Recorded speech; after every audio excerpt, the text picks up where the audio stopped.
Hello, everyone. How are you doing? And welcome to another episode of the Dr. Will Show. I'm your host, Dr. Will, and we are here. I'm looking at my nephew where he wants to say hello. Come on, say hello to the Oh, people. that makes me feel better. How you doing? Good. That's excellent. That makes me feel better because if my kids come out here now, I won't feel like, anybody gets in trouble. So that's awesome. What's your All name, right. sir? What's your name? Asian. Nice to meet you. You look like a smart young man, like you work hard in school. She said you work hard in school. Mm-hmm. Love it. And are you like 9? What's your age? 9. Okay. Yes! Okay. All right, Excellent. that's awesome. That was my Yeah. guess. Awesome. He can't. He's asking because I have on headphones, so he can't hear. All right. All Nope. right. All right, bud. I'll see you when I'm done. All right. Bye. All right. So yeah, my nephew's over kicking it with me. That's And awesome. All right, so I feel better. I was telling my husband, don't let the kids come out here. Now I feel better. So thank you for making this a kid-friendly show.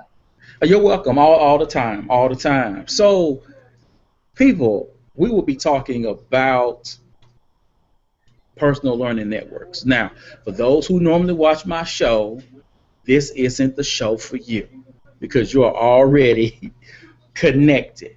This is one of those shows that I wanted to do to put out there and share with those educators that who follow me on LinkedIn or put it on Facebook where they're not on Twitter or they may be belonging to groups on Facebook but really don't know what a personal learning network is. They're just there. So let me introduce you to our guest. Her name is Valerie Brown. How are you doing? I am doing well. Very happy to be here, and thank you for having me. Awesome. Thanks for being a guest. Now, for those who are watching the show, you please introduce yourself. Yes. Okay. So my name is Val Brown, and I am located in Central Florida, about 20 minutes outside of Orlando. And in my current role, I work with teacher leaders throughout our district to support them in their teacher leader projects and those who also want to aspire to be school-based admin. Awesome. Awesome. So, you and I got connected via Twitter. So that's talks about the power of a Yes. personal learning network. So they're watching, and people are like, PLN, what is PLN? So what is a personal learning network, and how can Twitter be used to develop a personal learning network? Right. So I think about a personal learning network, and thank you for kind of talking to me about the audience today. These are people who aren't normally in these spaces. And so when I think about a personal learning network, it's me as a professional, who do I personally want to connect with that will help me grow in various ways? Some that we have kind of common ideas, and others that I'm learning completely new things from, right? And it's a really non-threatening way to do that. And I will tell you though, 4 years ago, I was completely anti-social media. So for those people who are out there who are like, I'm not doing it, there's no way, I was that person. But it was actually my students engaging on Edmodo, the Edmodo platform, and I saw how they engaged outside of the classroom and how powerful that was for them to build community, talk about things that they were learning in my class and outside of my class. And I said, I am missing that, in my own professional life. How can I get involved? And so I went to a conference and the speaker said, try Twitter. And I said, this is just ridiculous. Why would I try Twitter? I was going to be the last person on earth to join Facebook. All of these things, that's what, like, you never say never, right? I should not have said never. But once I got hooked on them, I cannot imagine a better way to learn. And it's something that I promote all of the time. Like every time I pick up my phone and open up my Twitter app, I am learning from a professional in the field that I do not normally have access to. And it's changed me tremendously. Awesome. So again, like people on there and they're like, Twitter, is that where I go see what Bay am I trying to check out Justin Bieber or somebody twerking or posting some stuff on there that is for some people that might be grade A entertainment. For others, they're like, hey, uh, when they're thinking about Twitter, I know they're not thinking about, hey, I can use this for learning. So, what types of resources and learning opportunities have you found using Twitter? So I think that you touched on some things that are key in following the right people, right? So if I am trying to grow, who out there can I learn from that is sharing good content?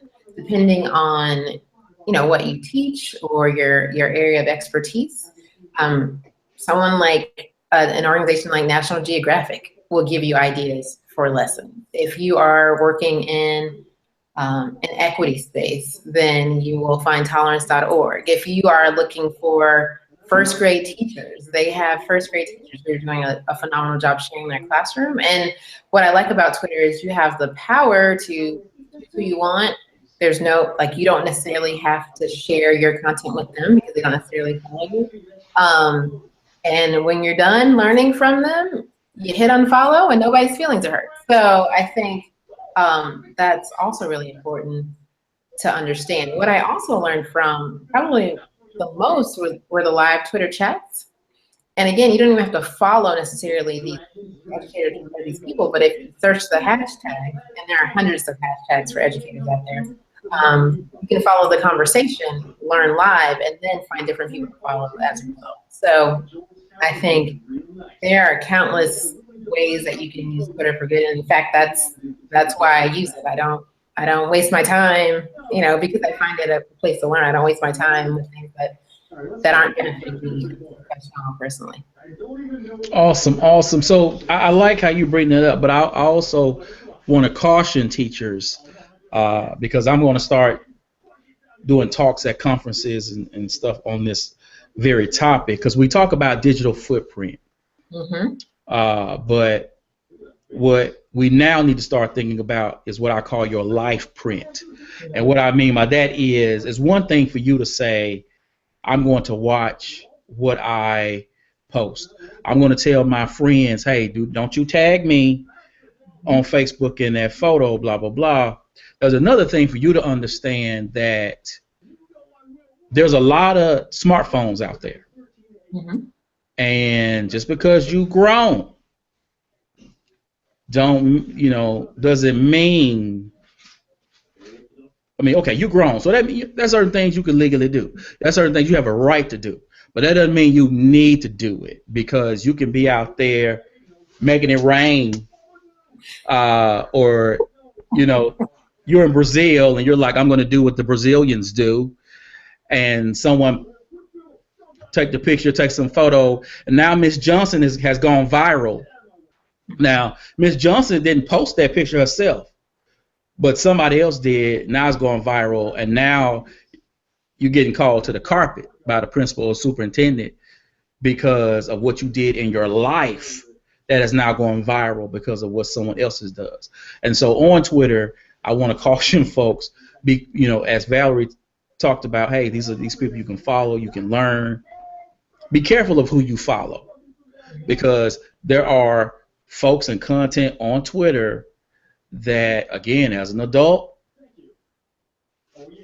hey, you can do what you want to do. But if they check out your Twitter feed and they look up there and they go, oh, you follow like 40 porn stars up on this bad boy, that might not necessarily be reflective of the staff or community standards at your school.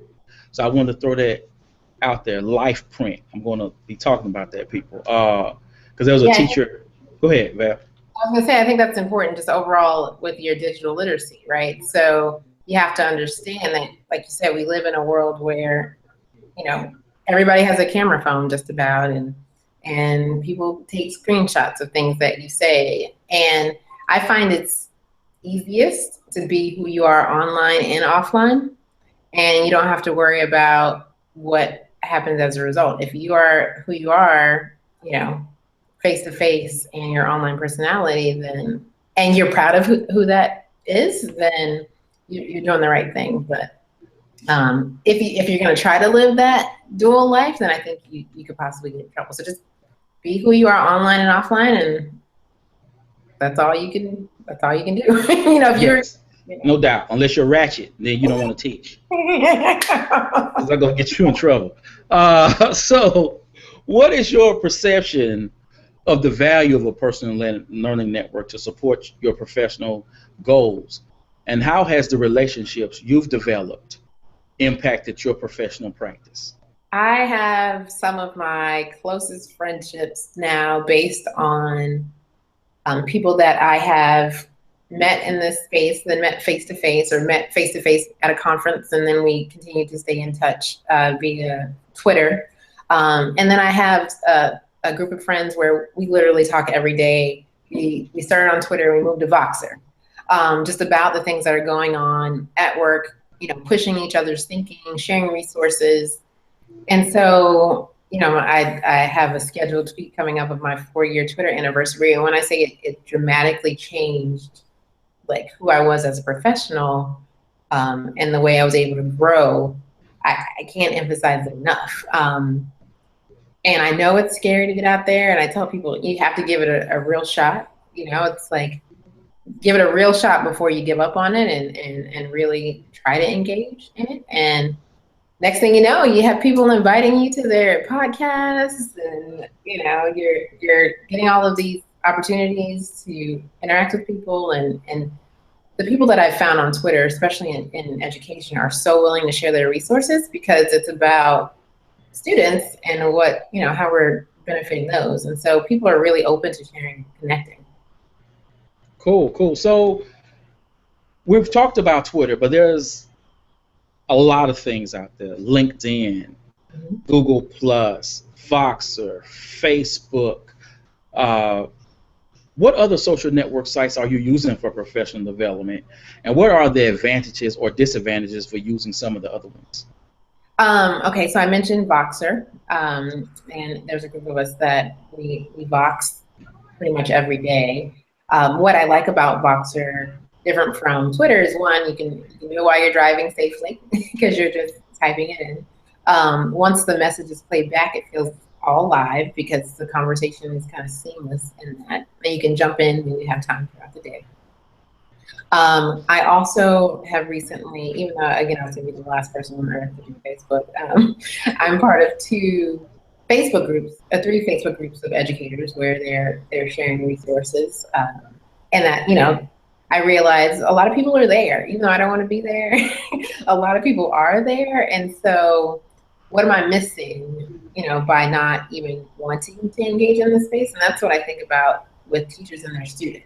If your students are using these particular mediums and you aren't familiar with them, and that's where your students are, you're missing an opportunity to really connect with them and be relevant in some kind of way. Not that you have to follow your student, but if you have a presence on there, that makes you relevant to them as well. So Voxer, Facebook groups. I have a LinkedIn account that I haven't really mastered using that just yet. And those are the primary ones I use. But whenever I can get a chance, I get on a Google Hangout to talk to my friends face to face that I haven't had a chance to see. Facebook has a lot of different groups on there, and I'm a part of Black Educators Rock, and that group is on fire. Look, what I don't go there, and I'll be honest with you, I don't go inside the group for educational resources. I really go in there just to just laugh, have a good time, hang out. That's allowed. Yes, absolutely. I mentioned Periscope. I've used that too. I've dabbled in Periscope, which is kind of cool as well. Yes, it was different. It was, but they had some memes coming through that bad boy at the end of the school year. Yes, they did. Oh, so the teachers, I was like, oh my gosh. I saw one of them, they had that look on their face like, parent, I haven't seen you all year, and now you want to ask me what you can do for your child to pass? That was hilarious because, as we know, that's so truthful. like you send home report cards and progress reports, and you keep sending that stuff home. You calling, your child is failing, your child is failing. Let's go home. May 15th come. Now mom won't come up to school. What can we do? Nothing. Everybody's doing the best they can. So yeah, that was hilarious. So yeah, I just wanted to throw that out. Yeah, I would agree. They have the funniest pictures on that one. It was hilarious. But I'm not a teacher, so I'm glad that I don't have to, deal with grades and all this stuff. I work with the teachers. So before we go, I can talk about it all day. Before we go, if you're meeting a new teacher tomorrow, mm-hmm. you're at a conference, and they walk up to you, and let's say you're talking about this. What is this Twitter? What is your advice for those teachers, particularly when we're talking about developing a PLN? We're not just talking about, I'm going to create my Twitter account. There's more to it. What is your advice to teachers who are interested and they don't know where to start? Right. I felt that way, and a couple of things. One, if you Google, there are a ton of YouTube videos about just even getting started and what all the different terms mean, like a handle or a hashtag. Having the vocabulary for Twitter is important, or you have no idea what's going on. We talk about academic vocabulary being important for kids. Like, if you don't know the vocabulary of your medium, then you can't engage. So I started there personally. The next thing I did was the people who encouraged me to get on Twitter, I followed them and I looked to see who they followed. Right? Because if this is a smart person that I'm learning from, I look through their list of followers to see, okay, who are you following and what do they have to offer? And then I think the thing that did it the most was joining Twitter chats and following along when someone was at a conference. So for instance, right now, there are thousands of people at ISTE, all using that hashtag, all tweeting out resources, things like that. I'm not at ISTE, but because of the people who are there, I get to experience some of the things that they're learning. And I saved my registration fee, so I think that doing just a quick tutorial, following people that and then who they follow, and then jumping on a hashtag either for a conference or a chat really made the difference. And next thing you know, you are meeting wonderful people that you can't imagine life without. So, and you check on them, we talk about you and I, if I haven't seen your face on my Twitter feed, I'm like, how's Dr. Will doing? I haven't seen him. And it becomes a genuine relationship. So. All right. Now I want to throw a question out there for you because I didn't give it to you beforehand, because I'm assuming new people will experience this because I do, and I think we all do this.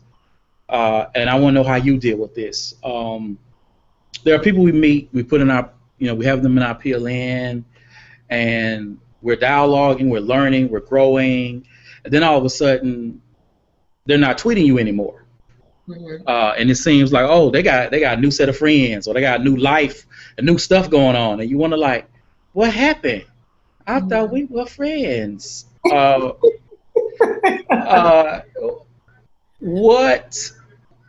have you sort of dealt with that, or sort of rationalized this is how the ebb and flow of Twitter or Twitter relationships work out? How do you sort of work with that? Because I'm assuming you've experienced this. I know I have. Yeah, I have definitely. So how do you deal with that? Not sort of take that personally, but understand that all of this is a process, and there is an ebb and flow of how all of this exchange goes. I think ebb and flow is a great way to describe it. I think of chats where I used to be on there every week, and then at some point it just didn't fit in the schedule anymore. Not because I don't, really enjoy the people or what they have to say. It just doesn't fit in the schedule anymore, and so I have to find other ways to connect. But if you think about it, similar to a face-to-face relationship, if you change teams or you change schools, it's not that these people still aren't cool, and it's not that you can't connect with them if you ever have a need or if there's something that you're sharing. It's just we're in different spaces, and so my old team at my middle school, I still love them dearly. If I see them, we're willing to help out, but I don't talk to them every day, and that's okay because I'm just in a different spot in life. So if you remember, I mean, and you have your own things that are going on. You might have another job or going to grad school. I think if we recognize that these relationships are fluid, some people decide they want a social media break altogether, and then they disappear completely, and you don't know what happened to them. Just knowing that, yeah, don't take that personally. I think it has happened to me on several occasions, and no big deal. I hear you. I hear you. In the beginning, I did take it personally. Yeah. I won't lie to you, and I unfollowed some folks, and then they were like, "What happened?" I like, we weren't talking. I told folks I'm not here to collect followers. I'm not one of the people like, "Ooh, I got 10,000 followers." Right. I'm here for engagement. But as time went on, I just learned to go.